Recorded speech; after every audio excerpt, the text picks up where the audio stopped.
Hello guys, what is up? My name is Dan the Delight and today I'm bringing you an Eafc Bruno Guimaraes player review. This is the road to the knockouts, 86 rated central midfielder, Brazilian and from Newcastle. 6 foot tall, high on the work rates, 3-star skill moves, 3-star weak foot, right footed with the controlled acceleration type. He can play central midfielder or CDM. I think central midfielder with those stats there. So 76 pace, not bad for a central midfielder. 80 shooting, only the penalties really that are bringing that down. Volleys are a little bit low as well, but for the most part that's pretty good. 84 passing with 90 short pass, mainly the free kick accuracy is bringing that one down as well. 86 dribbling with near enough every stat there. 87 right in the middle, and an 82 defending with only the head accuracy letting it down. Really good standing tackle there, and 84 physical. An all-round very good card. Only the pace keeping it out of Hullet Gang, just really solid, and it can get increases as well. So if it does, this card will be absolutely unreal. Let's get into some gameplay with him. Alright, so here we go. Good pass straight off the bat there, and here is Jacko on the ball. We're trying to get forward here, 0-0 as you can see. Having a hard time, to be honest, lately in this Division 8 only, and it's proving to be quite difficult so far. Obviously only a weekend, but there's a good ball from Bruno. Unlucky not to have anything come of that, because that was a good ball up to the top, to the strikers, but unfortunately Danjuma is absolutely rapid, and he does meet and scores a ridiculous goal, which I don't think that someone, well, to be fair, he's got the Evo'd version 84 shooting. I was going to say someone with the shooting that Danjuma's got should be scoring, but I suppose when you've got the Evo ones, it's hard to really tell. But yeah, Bruno, I mean, he's going to be all over the place, high on the work rate, so I'm expecting him to go forward and defending, and hopefully we'll get some chances to have some shots as well. Jacko, I mean, Jacko's a chunk. We know what Jacko is, we know how he's going to play. Not very pacey, kind of like a Harry Kane. He's got that 5-star weak foot though, really nice, so hopefully he will be able to do something there. Here it is Madison, here it is Jacko, and Jacko makes it 1-1. That's a nice little tap in. That's kind of what he's famous for, doing things like that. So he touches the ball into the back of the net, past the goalkeeper, which is really good. This is exactly what you're paying for when you get a striker. Only very cheap for Jacko, to be fair. Bruno G is pretty expensive, to be honest, squad builder for this part of the game. This early on in the game, exchanging 4 squads is quite an ask, so you're expecting him to be good, and that was a terrible touch. Surely we win a free kick there. Okay, we'll give it to him instead. Sometimes the refereeing in this game really does confuse me. That's a good-ish header back forward. I don't know if that was even Bruno G that got the header there. His heading is not the best, so I'm not convinced. I don't know what that was either. Hopefully that was that Danjuma, and then that's evened out the terrible shot for that goal that he scored earlier on. But I can't even see, I don't know, it's like glitched a little bit at the bottom right. I can't see their names, but at least they've got names over their heads, so we can actually see them. But you got Jacko in the middle there. Nkuku getting absolutely just wiped out by Frimpong, but we win the ball back. Here is Bruno G. What can we do? Good pass to Matters, and we can't manage to put the ball in the back of the net. But Bruno G, really nice there.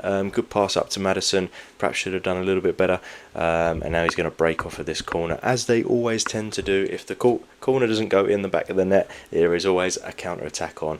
And 9 times out of 10, when they got players like Fatty, I'm sure that's Evo'd, Danjuma and Bailey, the chances are it would be a goal, but that was good defending at least. So there's trying to get it up to Jacko. Here he is. He's, I mean, walking, I would say, towards the opponent's goal. There was absolutely no way that I could have got the ball to him there. He was just literally looked like he was running in slow motion compared to the other players. I thought that his pace would be a problem, and his pace is sort of seeming to be a problem. It's making me laugh, I ain't gonna lie. I can't look at that and not just think that he's sort of running in slow motion, or with like someone pulling a string behind him trying to pull him back. It's like having Andre the Giant as a striker, honestly, but at least he's got his goal. I can't criticise him too much, and as I say, I'll always play 5 games before giving the overall verdict. This is actually my second game with both Bruno and Jacko. Jacko did score a goal in the first half, the first game as well, but to be honest, I got beat pretty handedly 3-1, so I didn't really want to show that, and to be honest, it wasn't Bruno's best game either. For me, so he wasn't really involved, so I didn't really want to show that, knowing that we haven't got much footage of Bruno. The guy's going to pause it in. It's a bit annoying, but yeah, Jacko, I mean, He did well there, and he got absolutely clattered as well. So we'll win the free kick. Shout out to Tom and Max there, just coming up on my friends list. But yeah, I think we'll probably leave the actual gameplay there. Seeing as this guy has paused it, you've seen Jacko get a goal. Bruno's played pretty well. Let's get back into the in-game stats. Alright, upon playing some more games with him, I'm going to give sort of my overall verdict stat by stat. So 76 pace, I'm actually going to put an increase on that. He felt pretty fast. He felt faster than the gold card that I've used previously before. So 78 will go for the pace. 80 shooting, I didn't have many chances to have a shot with him, to be honest. He did seem more defensive than offensive, I will be honest about that. But 80 shooting, I'll leave it because I didn't have any chances to. 84 passing, up. It felt more like 86, 87, really solid passing. 86 dribbling feels about fair. His dribbling was good, his turning in tight angles was good, he was able to beat players, but it wasn't like the world class ones that you'd get when you get like 88 plus. 82 defending, I'm going to increase that as well, to be honest. I feel like his defending was good, he tracked back really well, got some foots in, he was always in the right place defensively, and I didn't play him as a CDM, I played him as a CM, and he was still doing all of that, and I didn't notice that he was missing up the front either. So I'm going to bring his defending up to an 84, really solid. And then physical 84, I'll probably leave it about an 84. I think that's fair. 84 is a good physical. So I mean, we've increased quite a few stats there. You are exchanging, was it a 287 rated or an 87, 86, 86 and 85 rated squad, I think, for him, which is just a lot at this point in the game. Is it enough though from the gold to this one? To be honest, I don't think there's enough of a jump from the gold to this card, but if this card was to get a couple of increases, I definitely think that there would be a reason to use this card, because it will be phenomenal. But I just don't know if Newcastle are going to get there. That's the point with these cards, it's always a bit dubious whether the teams are actually going to get any upgrades at all. They drew with Milan, they need to win a couple of games now. They've got PSG next, which is going to be a very difficult game. I don't know if they can do it. So for me, I don't think that he's worth it, even though he is very good. If the squad requirements to you are not actually that sort of big and you can do it quite comfortably, do it, because he's a fantastic central midfielder. But for me personally, at this point in the game, not worth it.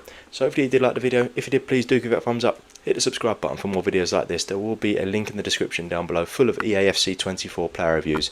As always guys, thank you for watching. Bye bye.